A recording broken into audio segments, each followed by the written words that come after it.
Welcome back, everyone. We're still in 7.2. We're still multiplying polynomials. In today's example, we're going to multiply a binomial, which means 2 terms, by a trinomial, which means 3 terms. It's just a little bit more work than what we did before, which was a monomial times a trinomial. We also did binomial times binomial.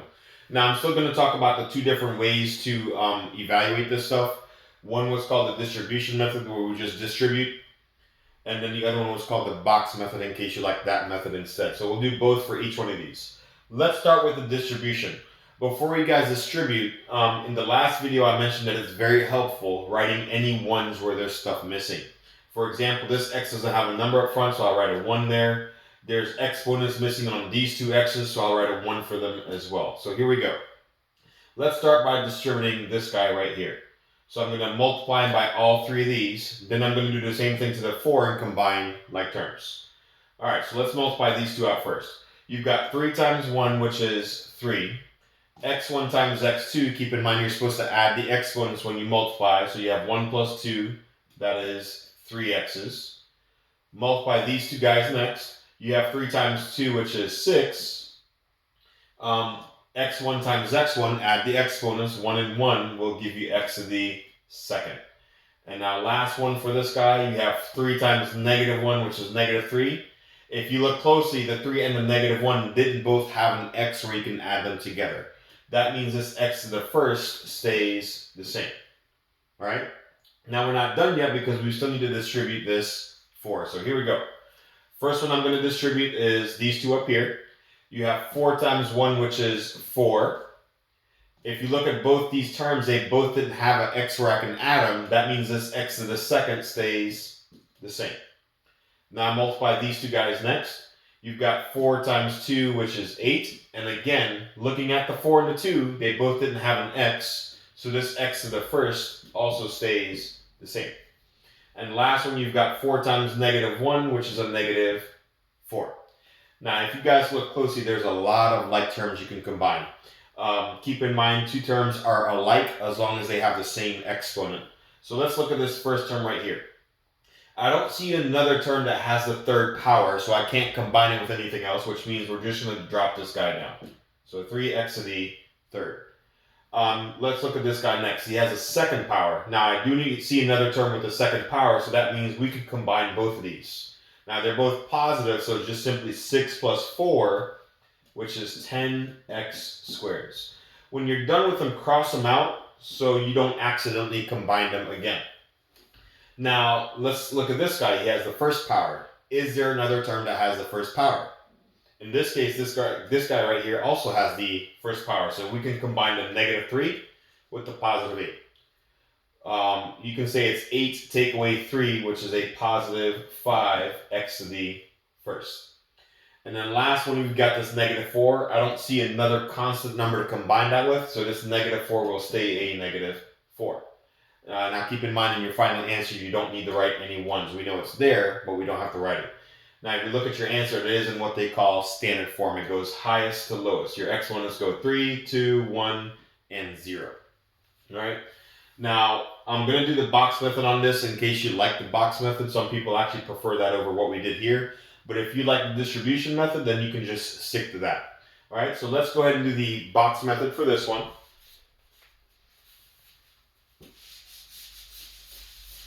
Show you guys how to set that up.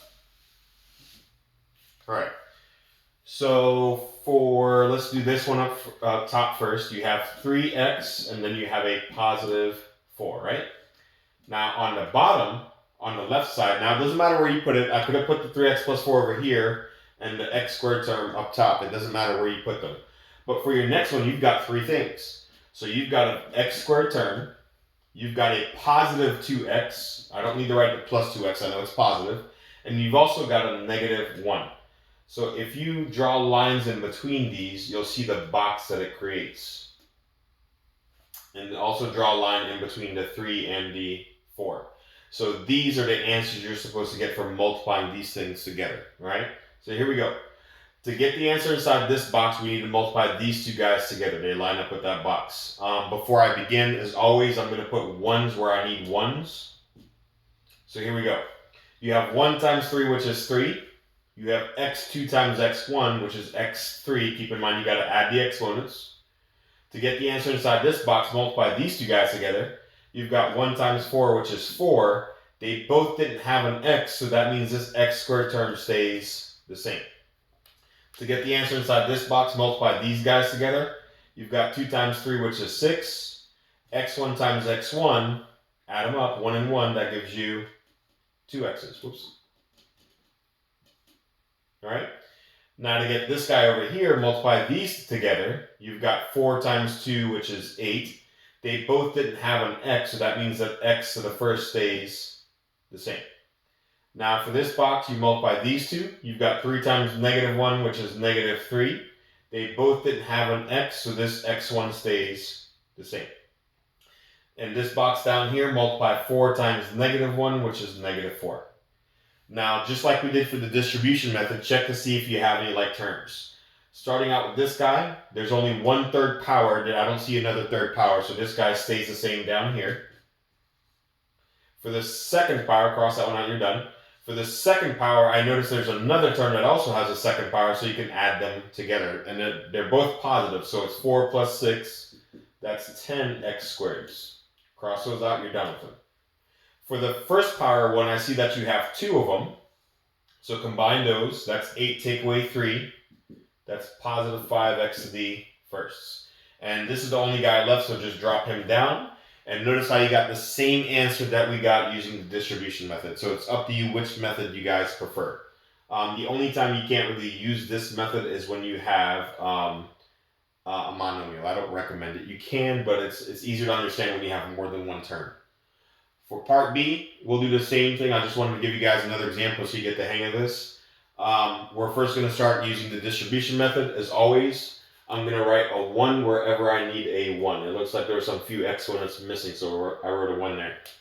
Let's start by distributing this guy first. So multiply those two together. You've got 2 times -3, which is -6. x1 times x2, that's x3. Add them up. Next, you have these two. 2 times 4, that is 8. You have x1 times x1, that's x2 when you add them up. And last one, you have these two guys. You have 2 times -7, which is -14. Both of them didn't have an x, so that means this x to the first over here stays the same. Now, we're not done yet because we still need to distribute this -5. So here we go. You have -5 times a -3. Be careful, double negatives. That's a positive 15. They both didn't have an x, so this x squared term stays the same. The next two, you've got -5 times 4, that's -20. Again, they both didn't have an x, so that means this x to the first stays the same. And then you have -5 times a -7, that's a positive 35. Now let's see if we have any like terms. Let's start with this guy. I don't see another third power term, so that means just drop this one down. He stays the same. Cross him out, you're done with him. This guy has a second power. I do see another term that also has a second power. So whenever they have the same exponent, that means you can combine them. So this is 15 plus 8. They're both positive. Well, 15 plus 8, that comes out to 23x squareds. Next up is this guy with the first power. Cross these eyes out real quick. Next up is the guy with the first power. I also see another one. Now, they're both negative. No, it doesn't make a positive because we're not multiplying them. This says money-wise you owe 20, and this says you owe another 14. Well, when you owe 20 and you owe another 14, that means you owe a total of 34x to the first in this case. Cross those out, you're done. The only thing left is this constant number, which we can just drop down. Now, again, if you look at your answer, it is in standard form. It goes 3, 2, 1, 0. Just remember, on a test, we don't write any ones unless it's a placeholder. All right?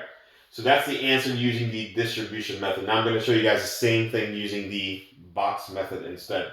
To prove to you guys that it doesn't matter where you put the stuff, in part A, I put the binomial on top and the trinomial to the side. I'm going to show you a box where you can put the trinomial up top and the binomial on the side. It doesn't matter where they go. All right, so here we go. Go ahead and erase this. Now let's use the box method. We'll put the trinomial up top this time. So a negative 3x squared, a positive 4x, and a negative 7. Draw lines in between them.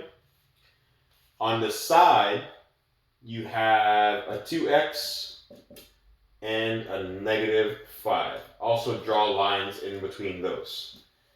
And that will form the box that we need. So these empty spaces on the inside right here, these 9 boxes is what will give you your answers. Well, not 9 boxes, because we're only going to use these, so we don't need these on the bottom right here. So let's go ahead and erase those. So these 6 boxes is what you'll need to get your answer. All right, so here we go. Get the answer inside the first box. Multiply these guys together. So you've got negative 3 times 2. That's a negative 6. Write my 1s. I forgot to write my 1s first. X1 times x2, that's x3. To get the answer inside this box, multiply those together. So you've got 2 times 4, which is 8. X1 and x1, that's x2. To get the answer inside this box, multiply these guys together. You've got negative 7 times 2, which is negative 14. They both didn't have an x, so that means this x1 stays the same. To get the answer inside this box, you'll multiply these together. You have negative 3 times negative 5. That's a positive, double negatives. That makes a positive. They both didn't have an x, so that means this x2 stays the same. To get the answer inside this box, we do 4x to the first times negative 5. 4 times negative 5, that's negative 20. They both didn't have an x, so x1 stays the same. And then the last one, you got negative 7 times a negative 5, that's a positive 35. Double negatives create a positive when you multiply. Now let's check for any like terms. So these were your 6 answers down here that you got. Let's start with this 6x cubed. I don't see another third power, so again, we'll drop this guy down. Cross them out, you're done with them.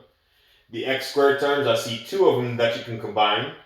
15 and 8, again, that's going to give you 23x squareds. Cross those out, you're done with them. Your regular x's, you've also got another 2. They're both negative. And again, if you think of it as money, when you owe $20 and you owe another $14, you owe a total of 34. And then just drop down to one thing that's left, which was that constant number. So just like part A, using the table method, I got the same exact answer using the distribution method. So even on the test, it's up to you which method you're going to use for multiplying a binomial times a trinomial, or even the other 2 examples that we did in yesterday's video. Alright guys, we'll see you in the next one, which is going to discuss multiplication still. It's still multiplying polynomials, but it's going to be special cases. Alright, we'll see you guys in the next one.